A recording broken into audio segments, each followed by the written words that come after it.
Remain closed in the Durban CBD following attacks and looting yesterday. However, local chain stores are open amid strong police presence. The area saw a standoff between armed locals and foreign nationals where looting of the shops took place.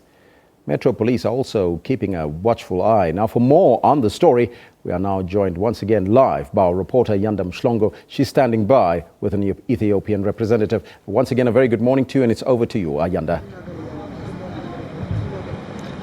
It's a very good morning to you. Just to quickly, just to give you another update, of course, the situation pretty much is still the same as you came to us earlier on. Shops remain closed here, and we are still in the Durban CBD.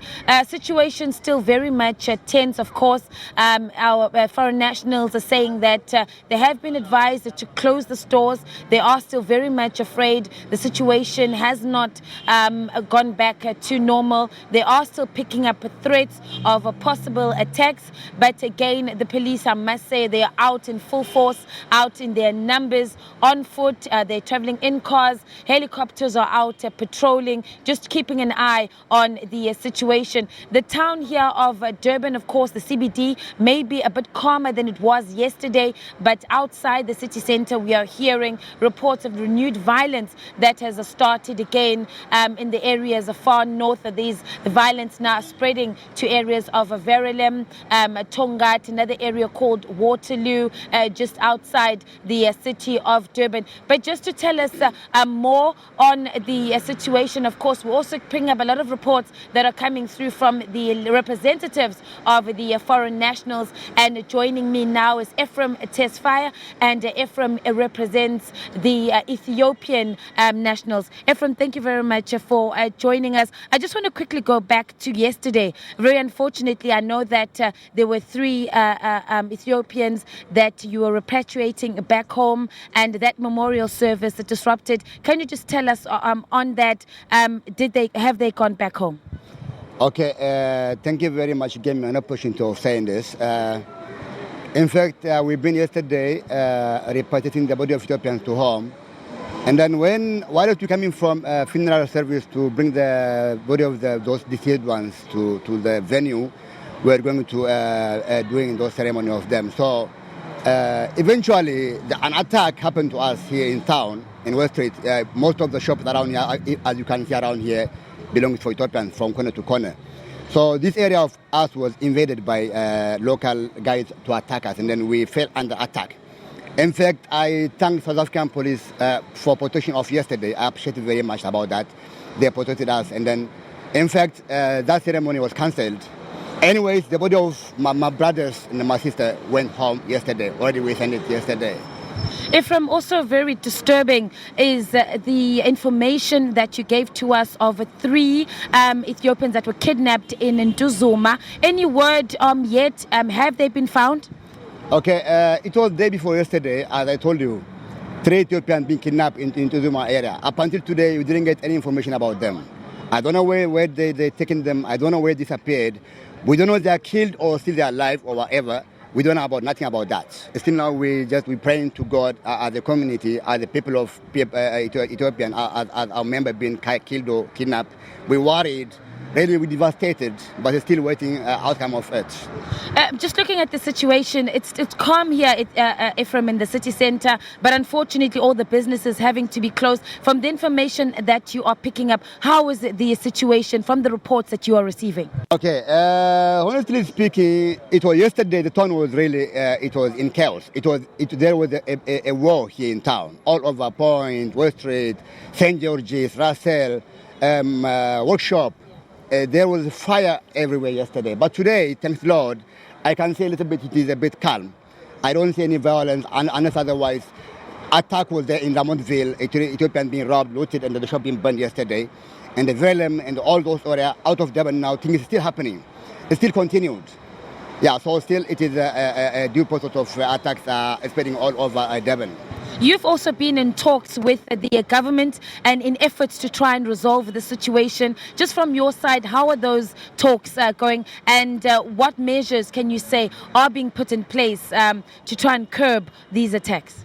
Okay, I really appreciate the city managers of Ethiopian, and including the mayor and the city manager and everybody, and even the police. We had a meeting yesterday, and the whole week we've been having a meeting with them. They've been trying hard. I appreciate all their efforts. Even though the attacks were continued, still we're under attack, but the government was trying to do best. I don't want to hide that. In meantime, I'd like to expose that behind these attacks, from top to low level of politicians was involving in this attack of foreigners. Honestly speaking, I want to expose this. I want to reveal this. There were the people from business involved in this, from civil society involved in it, from police involved in it. So this is a united attack against Ethiopians and all African foreigners living in the country. So I want to say this. In the meantime, still government should continue protecting, continue doing the best. Man, no keep quiet and then people dying all over out of locations and all over surrounding Durban of the Durban suburbs. So this is my appeal also. South African people, I want to really appeal for South African people and the government that we are Africans. We are their brothers. Why are they killing us?